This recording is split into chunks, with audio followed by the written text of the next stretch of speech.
Alright, hello everyone. I'm going to do a quick video here based on a question that was raised like right after I uploaded my Ramsey paint video. I had a user ask about why I had used a varnish for my pinks and what was the point of that, and I didn't really explain it because I just kind of assumed these things. So that's my fault, but I figured I'd do a quick little video. So this is a departure from what I usually do, where we're looking at speed painting a model, and I kind of just want to explore the differences between them. And you know what? We might all be surprised here and find out there's really almost no difference, and this is completely in my own head. But we are going to go over both the Golden Polymer Matte Varnish and the Liquitex Matte Medium. And for those, we are going to do a glaze using P3's Great Cloak Gray, and we are going to use the Matte Medium on Eddard Stark, and we are going to use the Polymer Varnish on Roderick Cassell. And so we're just going to be doing the cloaks real quick in this dark gray color, and we're going to see what happens. So enjoy playing with me as we try to figure out what's going on with these. So we're going to go ahead and grab some of this paint, which is getting very low. I have to go to the hobby shop and pick up some more paint. Alright, so we're just going to go ahead and plop down some gray. And for the medium, we're just going to take close to an equal amount, and you want to go ahead and brush that in there because we're looking for that translucency when we're doing glazes. And add not too much water, just a touch of water. Walk away from the camera real quick. I'm across here in the workshop to grab paper towel just so I have something to clean the brush off on. So not properly set up. Alright, thanks for bearing with me here. Alright, so I'm going to take that. I'm going to go ahead and get rid of a lot of the extra fluid. And let's see, where are we at with this? Okay, as you can see right here, we're coming across and we've got a pretty nice tint and the white still showing through, which is what we're looking for. So from here, we're going to go ahead and just start brushing that on. Now, from my experience with these is when we're using the glaze medium, you're going to get a pretty even tint with your brush as long as you're not too wet. So if your brush is really wet, you're going to leave some puddles, and that's the water. But if you just put enough water to kind of loosen everything up and you have dried your brush off on your paper towel or what have you, you want to do it on silk, I don't care. I'm going to use paper towel. But as long as you have a drier brush so it's just damp, the matte medium is going to help the pigment stay where you put it, but at a much lower concentration of the pigment than straight out of the pot, hence a tint.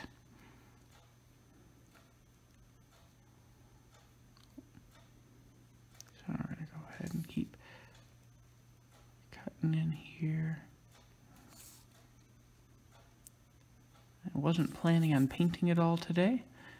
I came in here to the workshop to work and saw that comment and went, man, what models did I bring with me today? Because I really wasn't going to paint models today. And these were the two I had, and I figured cloaks would be the best way to show it off. Okay, so right there we have a nice even coat, and you can see how with our zenithal highlight, let me go ahead and try to get that to focus. Yeah, there we are. With our zenithal highlighting, we can see that the shadows are still there, the highlights are still there, but we've got a pretty even coverage of the gray. All right, so I go ahead and pop him off the holder.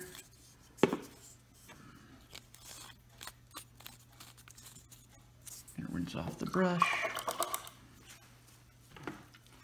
Now we're gonna get some more gray.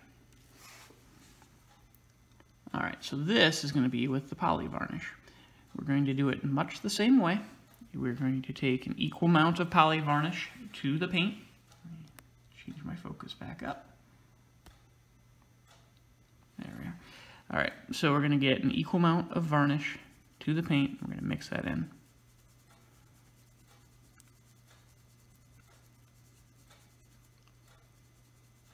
And we're going to go ahead and get a bit of water to loosen that up. That needs more varnish.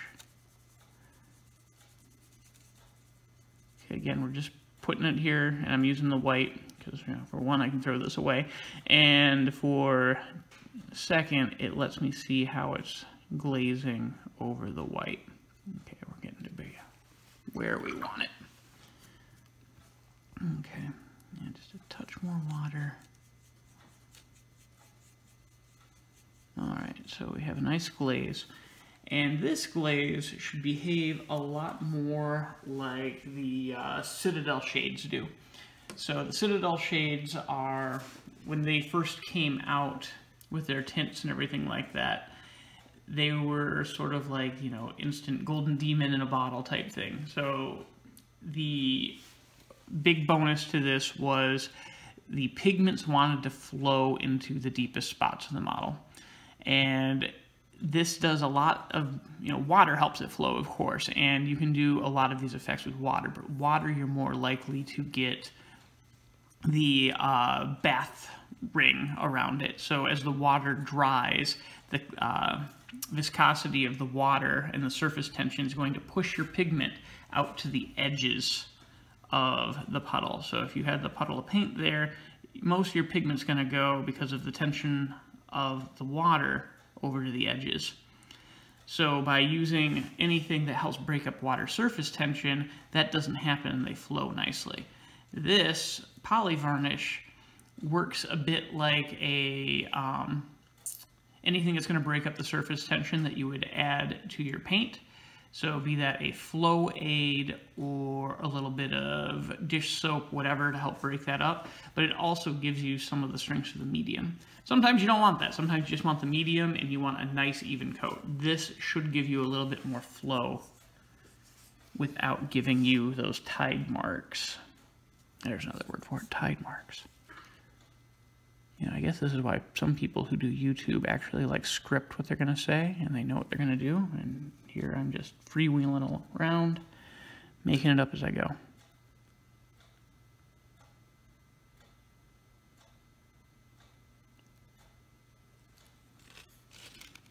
Make sure I'm in frame here.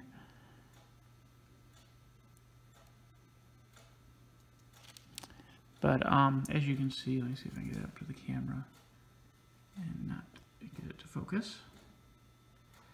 All right, so as you can see right up here, maybe I can get a better shot here as it flows in. As you put this in, the color is flowing down into these crevices more and staying away from the highlights. So I should end up with shadows very close to as dark as they are on Eddard.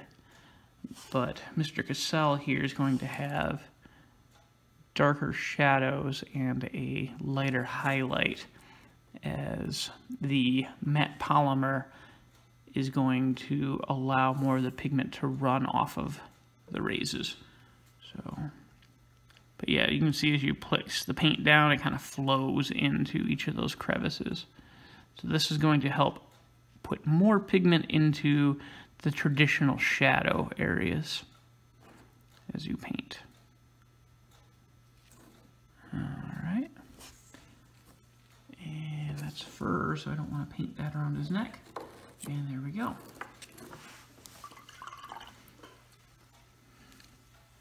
Alright.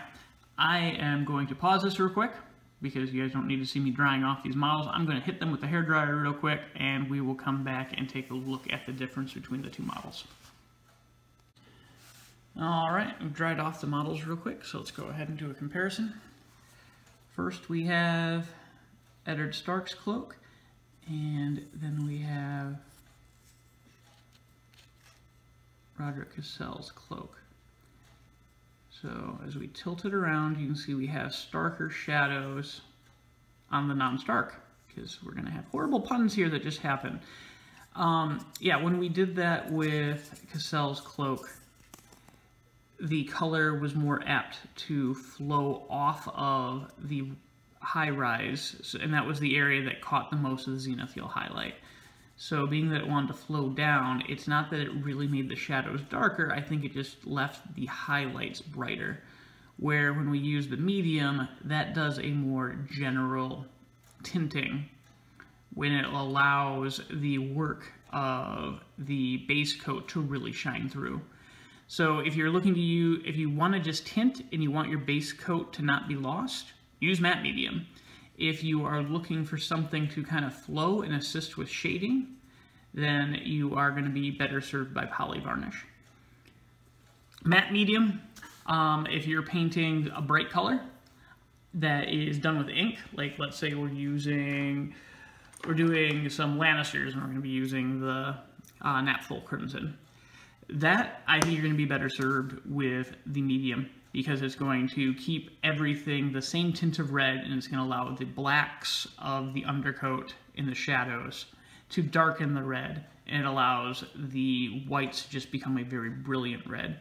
If you did that with the poly varnish, the red would want to pull off of the largest highlights. So the ridges on this cloak, if we'd done this in red, it would hide from that. So these would end up being a little pinker, and it would then help to make it look almost like you've already done two coats once you get into the shadows. So that might not be what you're looking for when you're trying to get a solid color.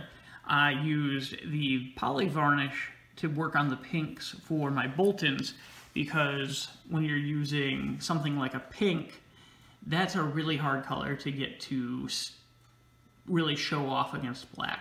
So the choice to use the poly varnish was to allow more of the tint to head towards the black to help bring those to read as pink and not just black with a really, patchy pink over the top of it.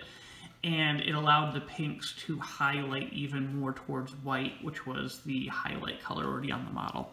So it depends on what your undercoats are. Of course, you can do your undercoats on your model with colors and not just black and white. And there are other videos on here that show that to great effect by other YouTubers. So I would suggest catching those. I saw somebody using, oh geez, what brand was it? It was the Badger primers. The Badger primers work very well to highlight and shade with some tints, and those tints will show through, and it can change how your colors behave. And with both of those, you're going to have two different tools in your toolbox to use, be it medium or poly varnish. If you're only going to use one, I think you'll probably get more mileage out of the matte medium. If you are looking to make a lot of the GW style glazes, the matte polymer is where it's at. And with any of these, you can do a lot of this with water, you can do a lot of this with flow aid. I use all sorts of stuff. And if I don't have matte medium handy, glaze medium works the same too. They're all different tools, they all behave slightly differently, but as long as you work the tool and look for your desired effect, you're probably going to find it. I hope that was useful, and thank you very much for tuning in, and we will look at next time, what am I going to commit to? Let's go over working on the Tullys next time. I've only got my Tully Standard Bearer to paint, so we'll go ahead and do that. Well, until next time.